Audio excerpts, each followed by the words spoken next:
You can take your sip from your Atlanta United mug. That's perfectly fine. I know you just quoted another quote from this actor, but it's Versace is my quote from Elizabeth this morning. Exactly. Wonderful movie Showgirls. Absolutely. And Gina Gershon should have won every award known to mankind for that particular movie. Kyle MacLachlan a close second. So, fantastic movie. And Rich Ransom is doing the Lord's work and posting YouTube links about some of the best. Oh, I already see Emilio talking about referees today. Great. Yeah, well, fantastic. Yeah, well, and I know that we are here discussing reffing down here. Oh, Emilio, you wanted the numbers, and I have them. Much like Columbus, Atlanta has given up 26 of their 46 goals either in the first 15 minutes of the second half or in the last 15 minutes of regulation. So, no, not a real surprise. Same as Columbus, same situation. So, because he was looking at numbers and things like that. Yes, Wiley E with the Ted Lasso quote from the episode involving the movie Showgirls, and I'm not going to flash it as a lower third because it is there. And we got a special guest here, Jason, who is live from Columbus. It's Jason and Bart and me. Good morning, sir. What's up? It's really cold here. I'm sure it's really cold there as well. But I think did you get snow? Here. Last night we did for a little bit, but it was like the movie giant flakes that don't stick. Yeah. So yeah, for like 45 minutes or so. Oh my God. I woke up to Snapchats from some friends in West Virginia with snow on the ground. So I was a little jealous because my rule is if it's going to be this cold, you might as well give me snow. I mean, yes, absolutely. And then, I was looking at the weather for this weekend for the Oglethorpe semifinals and final. It's going to be 72 degrees. So what? Yep. What? Yeah, the high on Sunday is 72. Oh, man. But not a surprise. We traditionally, when Bart is in, Jason, we do reffing down here. And I know that there were a couple of MLS incidents that probably deserved some reffing down here. No, we can talk some reffing down here. I have thoughts. Okay. So reffing down here, I guess, do you want to start with the Dominic Badji thrust punch? Do you want to start there? It's a punch. It's a red card. Like I get in the playoffs and I like the idea of not throwing as many cards, trying to manage games differently. I get that. I understand it. I like it. It's a punch. He punched him in the chest. Mm-hmm. Like you can't come up with a fair justification to not send him off, and it changes the game. And this is what I always get to when we talk referees, and I try to be really clear about it because, and Bart, correct me if I'm wrong here, but the rule book, Mark Geiger said it one time to a ref class, and it's always something that stuck with me. The rule book, the laws of the game, you can bend them. Like you can take a book and you can bend it a little bit, and you can use it to manage the game. You have to be able to justify your calls. Exactly, as Bart demonstrates. You have to be able to justify your calls. So, for example, the Thiago Almada 2 yellows. You can justify both yellows. I don't love them. They're soft. They're quick, whatever. You can justify them. You have to be able to justify the call or the no call. In this case, it's a punch. You can't justify not sending him off and not even giving him a yellow, but you can't justify not sending him off. Well, that's where I'm at, Jason, is like, this is at least a yellow card for unsporting behavior. At least. It's pretty much, because we're not talking about serious foul play here. This is violent conduct, right? Yeah, exactly. And to your point, though, there's also like 2 other instances in this entire series where Badji probably should have picked up, if not a yellow card, a red card. And I feel like this was poorly managed by the referee, because I think a yellow card could have, I think we could have all been, I guess, okay, if that makes sense. Like, okay, he gets a yellow card. I get it. We're trying to manage the match. It's playoffs. We're getting feisty. The Red Bulls, that match, no one was going in soft in a challenge in that match anyway. Yep. And if you would have given a yellow card for that, I think people would have been okay with just like, okay, we're just trying to keep things cool. We wouldn't still be talking about it if it had been given a yellow. Absolutely. What I was trying to read up on is the Disco Committee's involvement, because this was supposedly seen by the referee on the field. He didn't Yeah, act 100%. on anything. Yep. And so it's a little unclear where Disco can get involved here because it's not given a red card on the field. There's not even any sort of, admonishment. There's no yellow or red or nothing. And I'm just not sure why there wasn't. I mean, this I is one of think those it things would where you have have to. to. Yeah, I think it would have to come down to the situation that we don't see all that often, where the disciplinary committee basically rebukes the referee, and they say with the panel that does this that the referee was wrong because everything was seen. There's no way to get around like, well, we didn't know that. That's why you have VAR as well.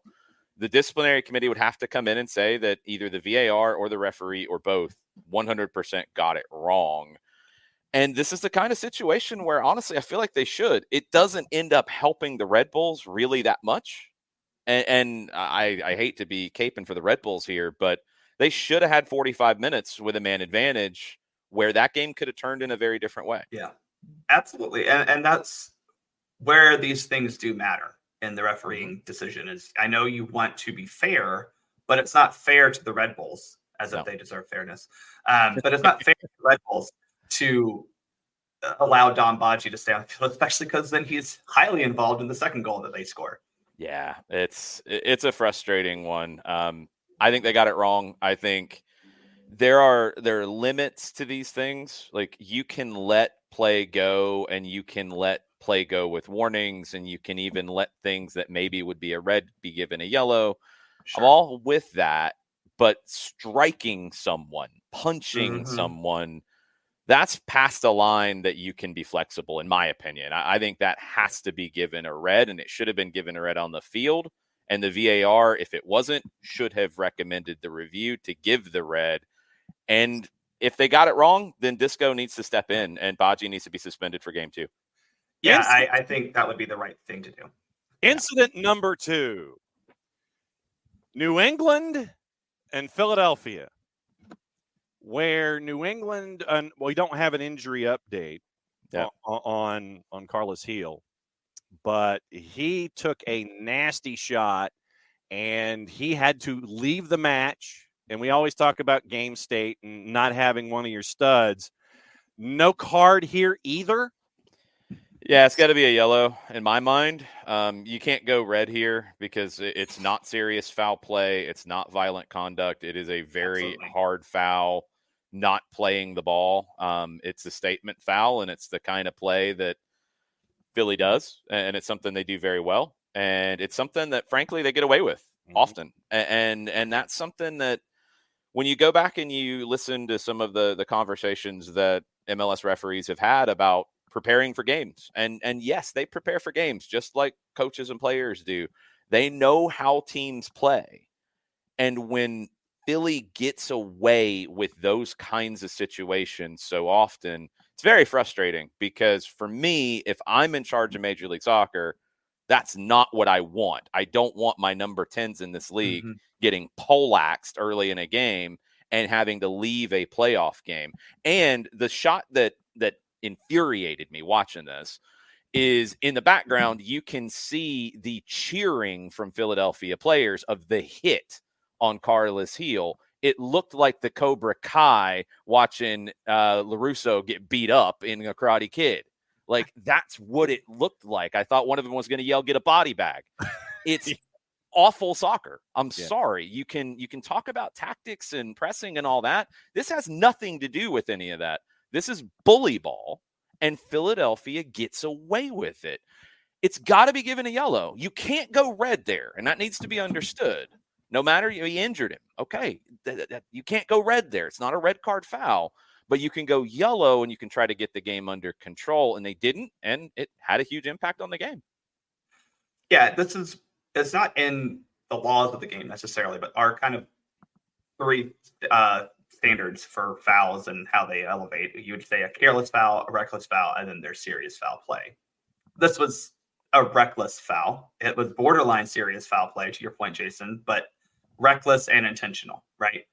This was, we all know. And that's just one of those things that when you have pro and you have a group of full-time referees, that I would hope, to your point, Jason, that they're watching these things and noticing these trends on teams throughout the year, because we know that Philly specifically does this. We know that this is a tactic, if not more. And it's one of those where it should have been something that early on in the game, you can set a tone to say, no.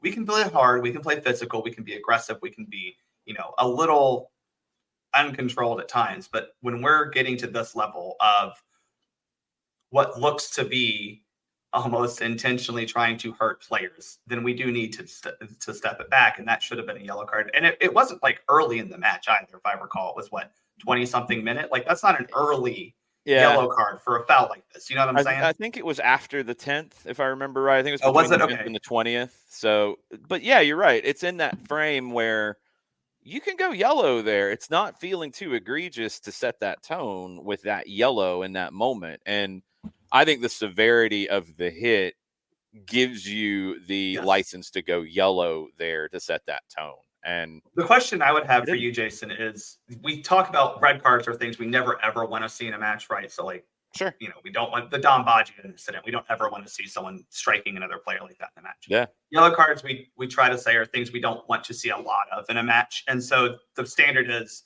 if that happens again, do we give that a yellow card? And my answer would be absolutely. That's something that I would want yellow cards to be given for. How do you feel about like that being that standard of, if that were to happen, that needs to be a yellow card just about every time? Now, again, I'm biased because I'm biased, not against Philly here. I want to go further than that.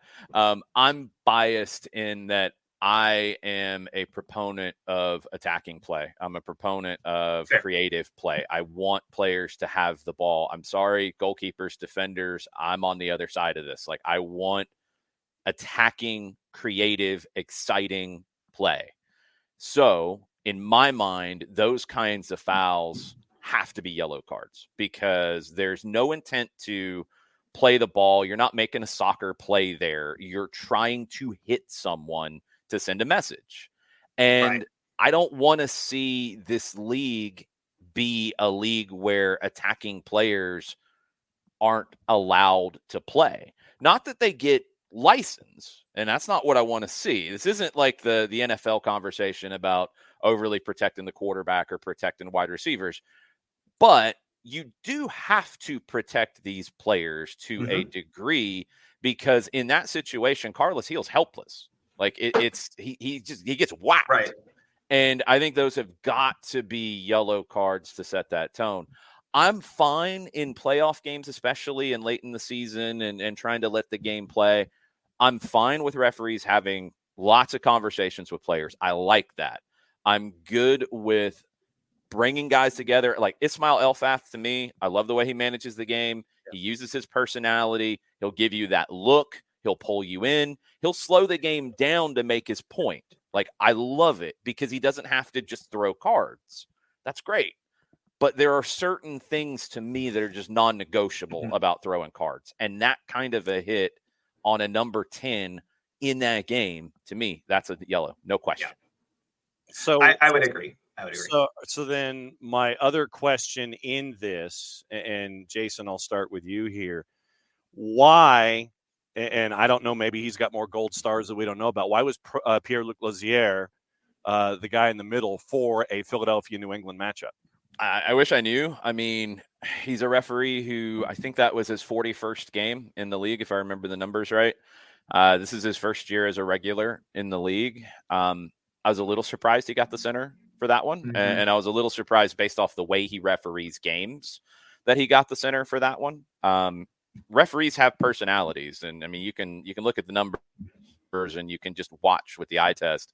Some referees call games tighter. Some referees don't. Some referees use cards more. Some referees call a lot of fouls, but don't use a lot of cards. So you have to kind of know those personalities and what fits a game, in my opinion, as an assigner. And in this case, I don't think it was the best assignment for what that match was pretty likely going to be. And I think that played out. In general, I think you do have to test up and coming referees, and you have to give them games to see if they can handle those moments. And I think it was Natalie Simon who had the Chicago-Charlotte game that was essentially a play-in game right at the end of the regular season. And it was her second game in MLS. And that shocked me when she got the assignment, but she did a great job. She managed the game really well. And we didn't talk about Natalie Simon's performance after that game. And that's what referees want. So you have to test them. In my opinion, with the way that game went, I don't think he passed the test, and I don't think we'll see him in the middle the rest of the playoffs. Well, and to your point, Jason, it would be different if it were the well, I don't know if the Cincy Red Bulls match is perfect, but you think about like distance between each other in the standings. Mm-hmm. That Philly New England game is two teams that finished right next to each other. Right. They had just played as well, and that's going to add into it. They don't like teams that have bad blood already. I agree with you. It was probably not the best assignment job by Pro, but to expand on that, you have to at some point, give referees opportunities in big matches. Maybe he would have been better at the Columbus Atlanta match where, both teams out. I mean, we don't have Franco Ibarra anymore, so we don't have the walking almost red card on the field. So, it's not like we have that issue. That's a compliment to Ibarra. But yes, absolutely. But, and Columbus doesn't really have that type of player. No. Neither team is like going after it in that regard. Both teams are trying to play soccer, trying to play fun, aggressive soccer. Yeah, you're managing it more from a tactical perspective, right? Perspective in that game. Probably, maybe that would have been a better spot for him because it's still a playoff game. It's still going to be feisty, but really not as dirty as a Philly New England match, which both teams aren't exactly known for being nice people. This is true. Lucas Zapala tonight is the man in the middle. Averages about 24 foul calls per match. He's top 5 in number of yellows per so far this season in MLS. What kind of a match are you anticipating here? Yeah, that's interesting. I mean, I think this is a game where you're not going to see the level of physicality. I mean, go back to the last 2 games these teams played. I don't remember any egregious fouls. I don't remember any egregious moments of physicality. I think you'll see some tactical fouls for sure. You'll see some breaking up transitions, things like that you have to manage, and you're going to have to use the persistent infringement and ding teams for that with yellows if it gets to that point. Honestly, I think these are the kind of games that are a little bit easier to call from that sense of game management because you don't have any guys that I think you're worried about crossing the line. You're not worried about tamping down physicality. I think you're in a position to where you have to worry about the big key match incidents in terms of those big decisions, but I don't think they're going to come from the red card side of things unless it's a dog-so situation with a foul. I think it's I don't want to say easier game because I think it's going to be a very fast game, a very hard game to follow. You're going to do a lot of running here. You're going to need your ARs. You're going to need the VAR to manage a lot of things. You have 2 managers also who are boisterous on the sideline. So you got to manage that from time to time. But I don't think it's the same kind of a game to manage as like a Philadelphia game would be. No, I think it's an easier game to manage in general. For example, last match, John, 4 fouls from Atlanta, 10 by Columbus, no yellow cards. That was Ismail Elfath, who we discussed is a little bit different, but I mean, he's not someone who's unafraid to call fouls. Oh, yeah. I don't think we'll have, a playoff game. Sure, we'll probably have more, but we had 14 total fouls last match, and that was still a playoff type game in Atlanta. That's about 10 less than the average on a game. Yeah, it's around 24, I think, is the average this season. And this goes to something that I notice when I referee is when you get to some teams, you just know some teams are trying to play soccer, right? Mm-hmm. And you're going to have fewer fouls. Or if you do have fouls, it's because, they pulled someone from behind just to stop a promising attack, or, they were late on a challenge. It's not like a big egregious type of foul. Some teams, however, they like to foul people. And that's just, DNAs of soccer teams. But also to Jason's point, this match is going to be I don't know if it's a lot of running necessarily, but you're going to be active the entire time. You may not be sprinting back and forth. This isn't long ball, but you will be moving a lot in this match. So as a referee, you have to be ready for that. And that does come into play when you're trying to assign referees to matches. Is what type of match are you playing? And, you know, do you need a more physically fit referee, or do you need someone who's a little bit more experienced and able to manage these things?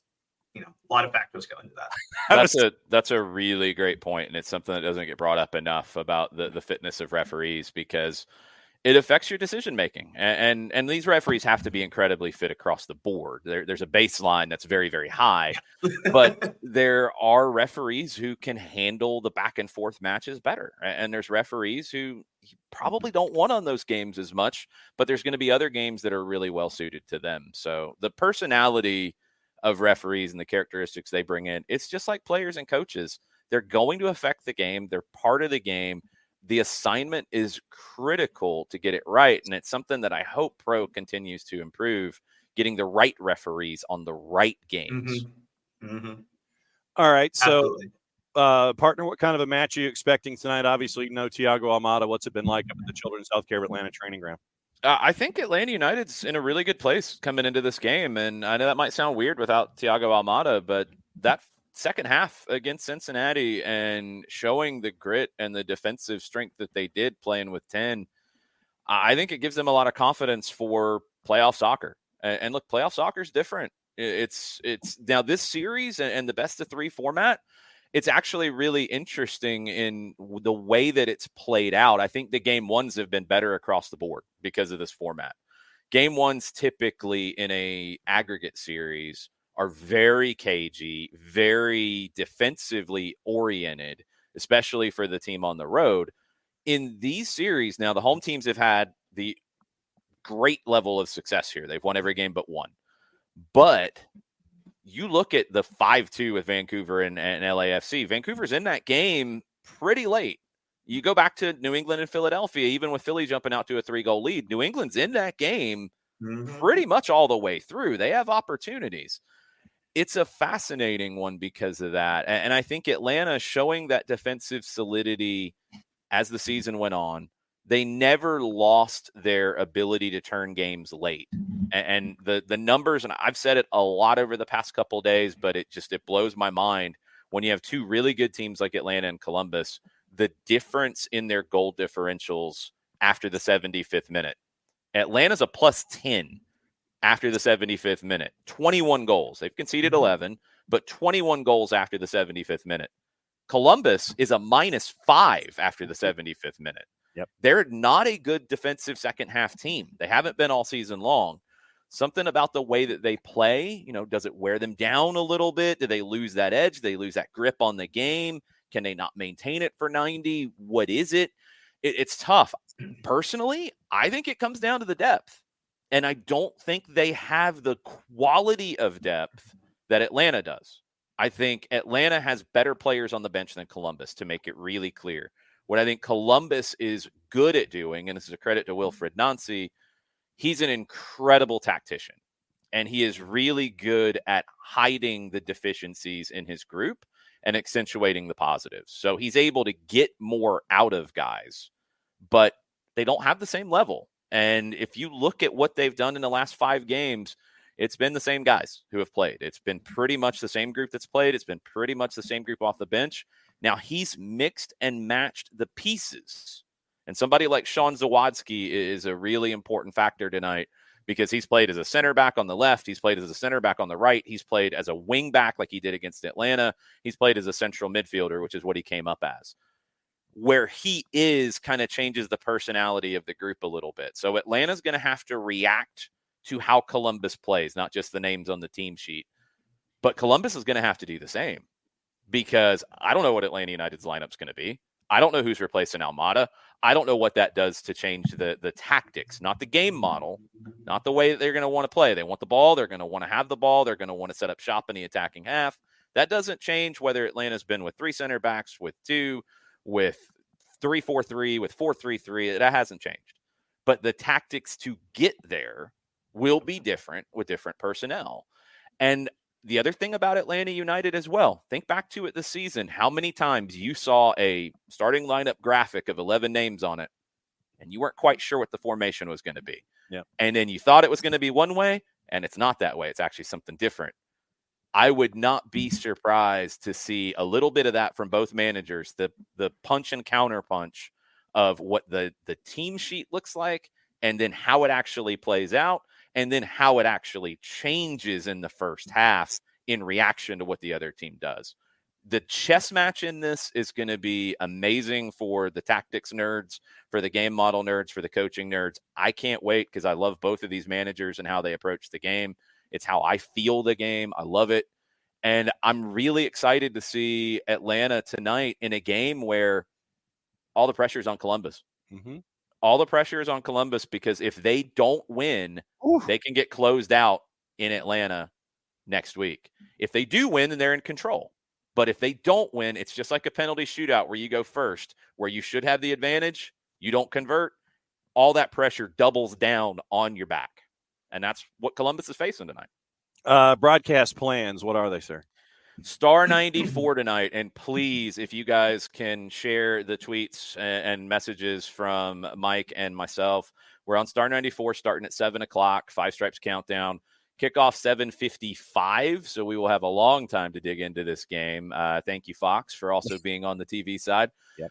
It's on Apple TV, MLS Season Pass as well. If you want to listen to us during the game, you've got to sync it up. We don't have the Road Radio in Apple yet. If they ask for feedback after the season, please continue to ask for it. We've been told that that's the plan for next year. Hopefully it will be.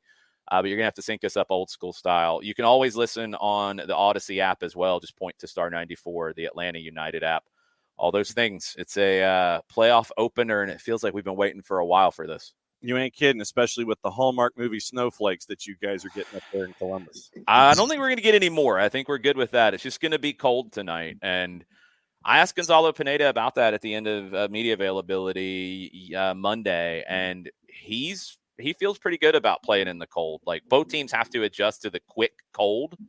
It was pretty warm up here in Columbus over the weekend as well. So for two teams that want the ball and want to play, I think they'll be okay. I wonder if late in the game, if it'll have any impact. So I'm curious to watch that, but I don't think we're going to expect any bad conditions. I think it's just going to be cold. All right. Well, we'll be listening, my friend. Have a safe call and say hi to Mike. Adios. All right. There goes Jason. And we will continue on with Reffing Down Here and Wednesdays with Bart.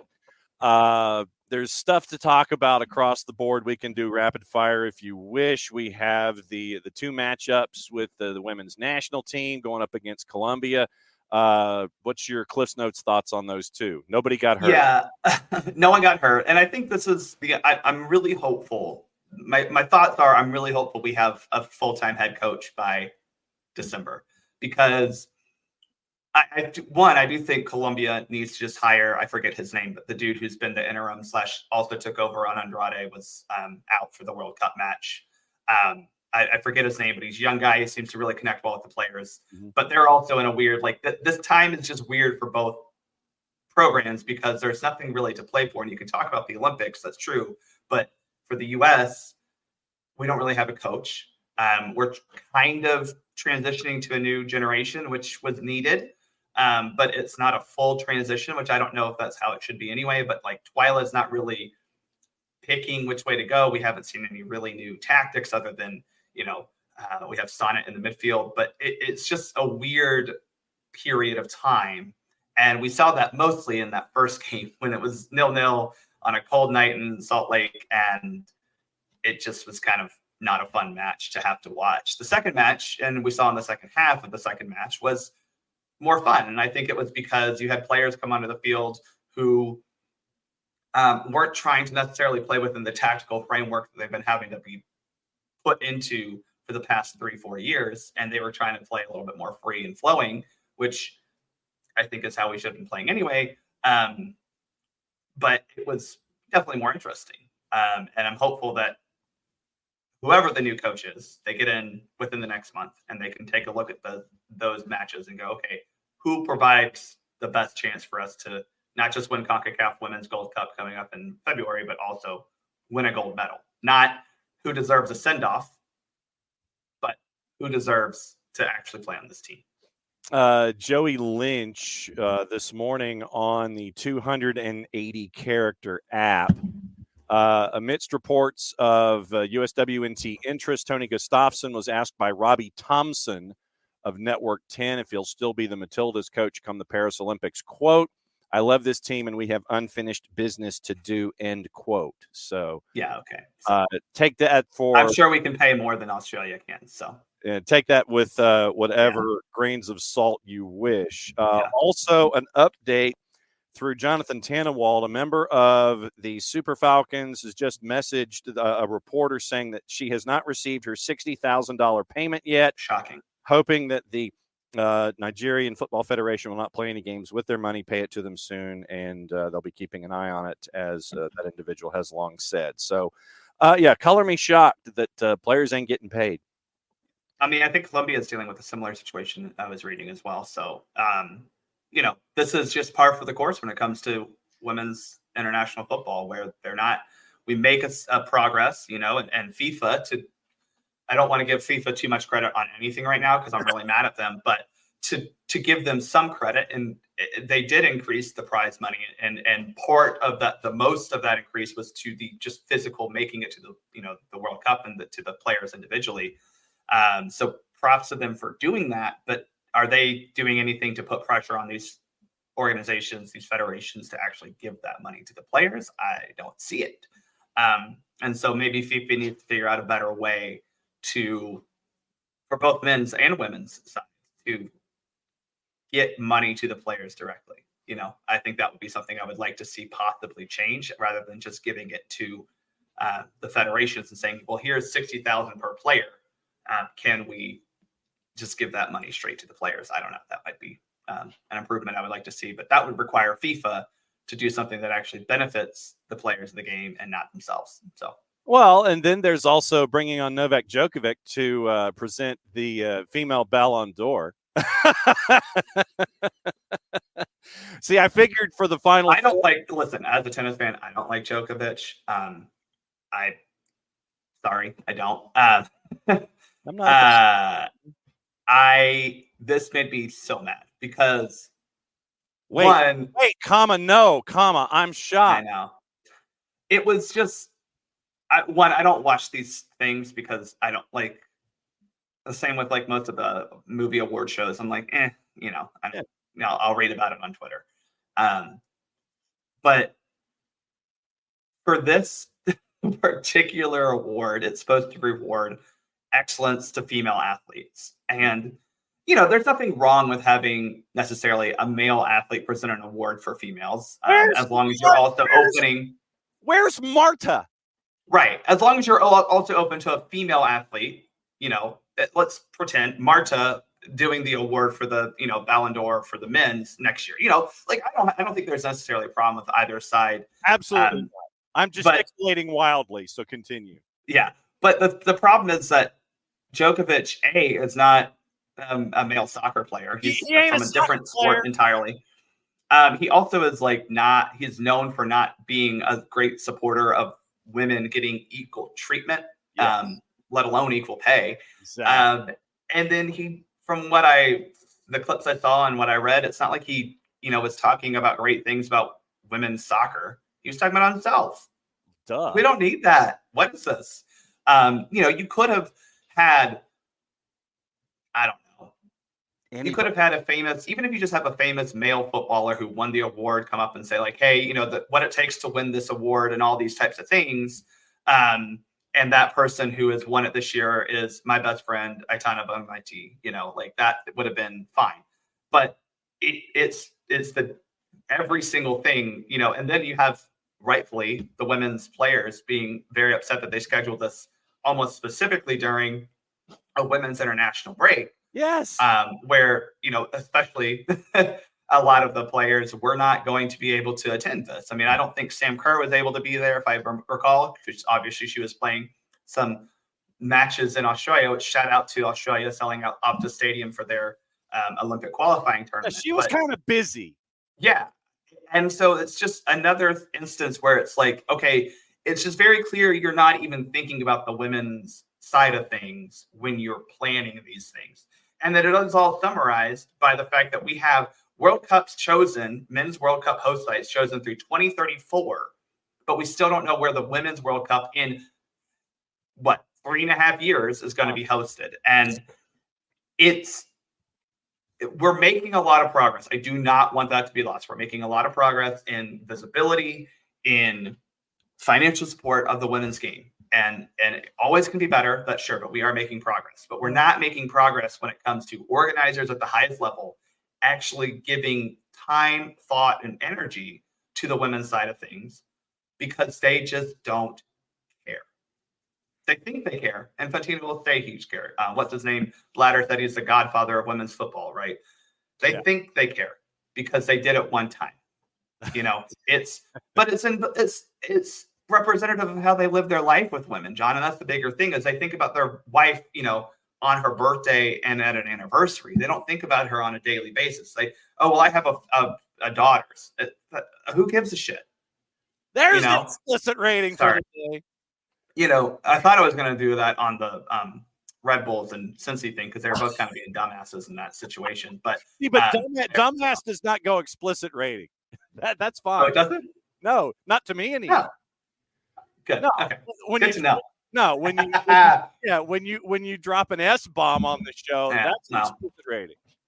Regardless, my point is that they need to. We need to get to the next generation, and I think that's the other problem I have is Infantino is not a distinctly different generation from Sepp Blatter, right? We need to turn the page, get to the next generation, so that we can have decision makers who are trying to actually grow the game to everyone and not grow their pocket.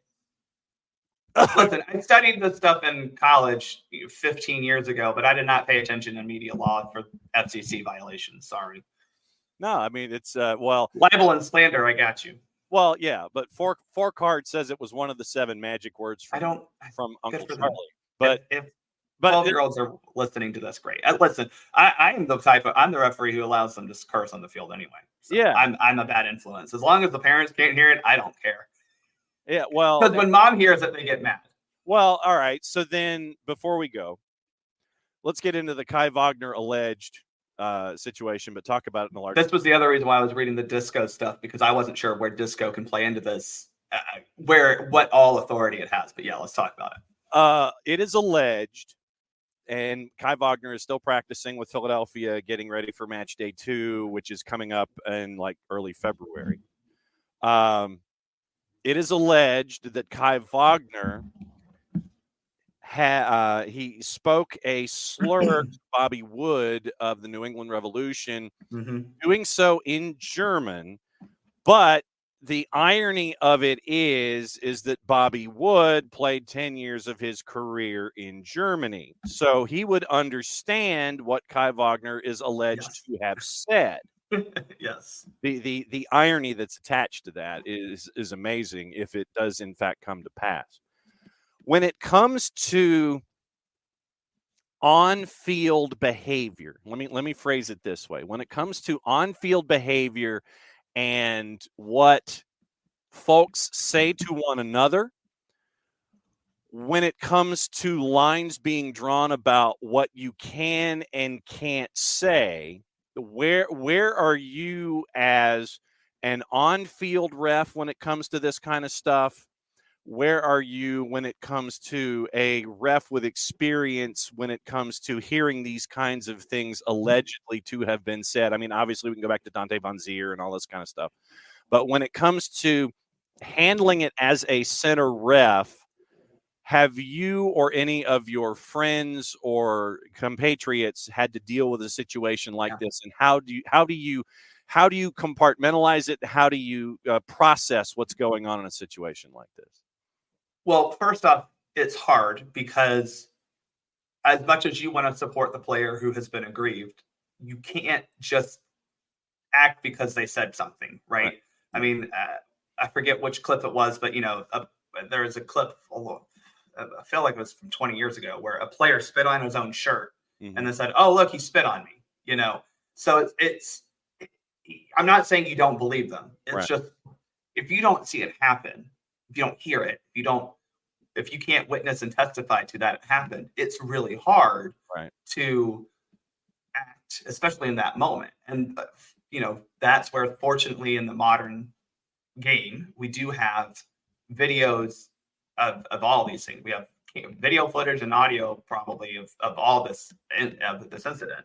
I mean, how many microphones do you have on a soccer field nowadays, especially with MLS Cup playoffs? So I'm hopeful that this happens to the problem is just the referee doesn't have any real control over this. We don't have any authority here because yes, it happens on the field, but if we don't hear it, see it, whatever, all we can do is take down what the players report, send that in our post-match report, and say, hey, this was an alleged incident. It needs to be investigated.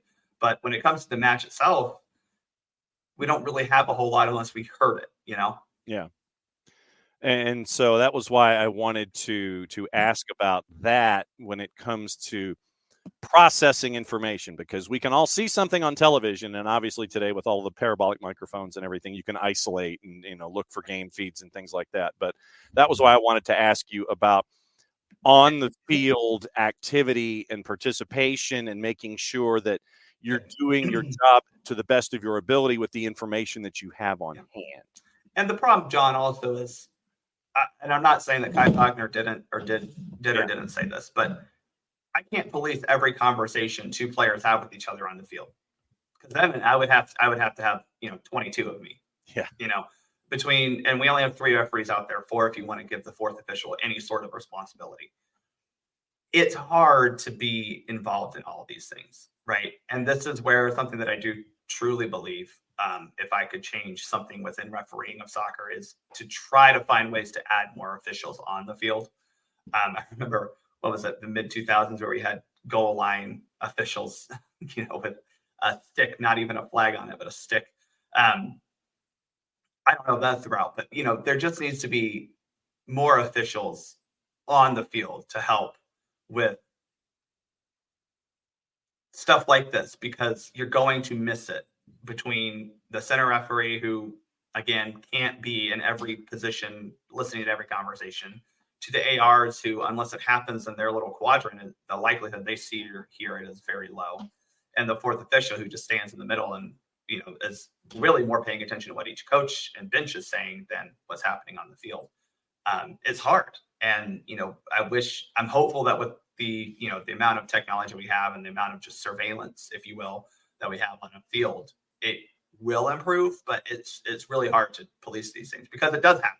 It happens probably more than we could ever imagine. And it's unfortunate that something like this can't be punished during the game. Mm-hmm. 7:55 kick tonight for Atlanta United Columbus Crew. Star 94 pregame show at 7 o'clock. So it'll be the super hyper mega super long pregame show for Atlanta and Crew. It was great to have Jason on. Great to have Bart on. What's your next SoccerForUS POD? Have we given you enough to talk about? Yeah. Going to record something this week about the women's friendlies, and then probably another topic, because I'll be honest, these friendlies were just kind of nobody got hurt. They happened, and it was fun. Don't get me wrong. Like, it was really cool to see Big Fish get her first goal. It was really cool to see Jaden Shaw get her first goal off the foot of another youngster. But which, by the way, John, sorry to go back to that. My Cliff's notes is people who claim that the U.S.'s talent is somehow dried up. Yeah, exactly. That's cute. Yeah, that's cute. It is, but we'll record something about that, but then throw in another topic. I'm actually working on some research right now, John. It's probably going to be a long form article, but maybe a podcast as well, talking about the attendance at U.S. soccer matches, because I think this year it's fair to say that the attendance has not been what U.S. soccer would want. And there are a lot of factors to that. But when you compare that to what's going on in MLS and how MLS just reached, another milestone in its, average attendance, which is skewed because we've added a team, Charlotte, with a larger stadium, Nashville with a larger stadium, but still, we're 22-some thousand people a match is really good for MLS. And you look at USL and NWSL and how their increasing their average attendance and U.S. Soccer's is decreasing. I want to look at why that is. I'm in that fact-finding stage where we got a lot of research questions to figure this out. My friend U.S. Keeper, who keeps basically a stat log on every single game, was kind enough to share his attendance figures over the years. And it has been down this year. Part of that is obviously we're not in a World Cup qualifying year. So, but anyway, we're going to look into this and hopefully not necessarily find a solution, but find maybe some reasons as to why this might be, or just, is it the worst thing ever that the national teams aren't getting, the attendance we want if the domestic leagues are steadily increasing, Price point and day of the week. Two things that we left on the table: the projected roster for the Paris games, and apparently IFAB is protecting referees by saying no to live audio VAR conversations. IFAB exec Lucas Brood revealed the discussions will remain private for now. One thought on the Paris games. First off, go back to the women who just finished. Unfortunately, their Pan run came short, but you had a bunch of teenagers playing the Chile senior team because Pan American games are wild west of roster rules. Actually, a pretty decent performance. You make the semifinals, you only lose 2-1. Like, that's a good experience for those ladies. Similar with the men they play today, I believe. A bunch of guys who probably aren't true first choices in that U20-ish pool. Making a semifinal is still really good. So hopeful that they can win it. Maybe they're playing for a trophy on the weekend, but just good experience to build to Paris, right? Yes. But we don't have Caleb Wiley down there because obviously he's playing tonight. It's kind of busy. Who, to me, is a shoo-in for the Paris games. And to be quite honest, and I think I've been saying this for a while, would not surprise me if he's gobbled up by a European team this offseason. But probably the most likely is he's not on the Atlanta United roster. In my opinion, I don't think he's on the roster by the end of next season. I think, and that's a good thing. I think there's a very high likelihood, especially if he goes to the Olympics and plays well, that he could be snatched up by a team who needs a very solid attacking left back. Yeah, at center back and outside back university, otherwise known as Atlanta United. Yeah. Hey, Atlanta is figuring out a way to solve the U.S. Soccer's left back problem. I don't know how we're doing it, but George Bello kind of screwed himself over by his club choice, but he's kind of getting back into things with LASK or LASK or however it is. Good for him, LASK. I'm not sure which maybe is the level he should have gone to in the beginning, but or maybe his was it Cercle Bruges or Club Bruges? Cercle Bruges, yeah. Like, again, that would have been a perfectly good level for him. And he could have grown instead of unfortunately meeting challenges. And part of that's not his fault. The club sucked. Being on the bench at Arminia Bielefeld and having managers go and being relegated again and all that kind of stuff. Sometimes playing at a top club in a lower league is better than playing in a top league at a bad club. Unless you're Ajax. Who knew? Anyway, that's Bart. And we have definitely done the World Cup version of holding up the board. Yeah. With the extra minutes. So I don't see anyone complaining in the comments. So. No. No one's complaining because there's always stuff to talk about. So Bart will be back again next Wednesday. Bart's got SoccerForUS POD with that U.S. Keeper. Buy the man a coffee. I don't know if that's what he's drinking right now. I'm drinking coffee right now. So buy the pumpkin spice coffee because it's cold this morning. Yes. Buy me a coffee. So how do they buy you a coffee, Bart? You go to buymeacoffee.com/SoccerForUS pod. What did he say?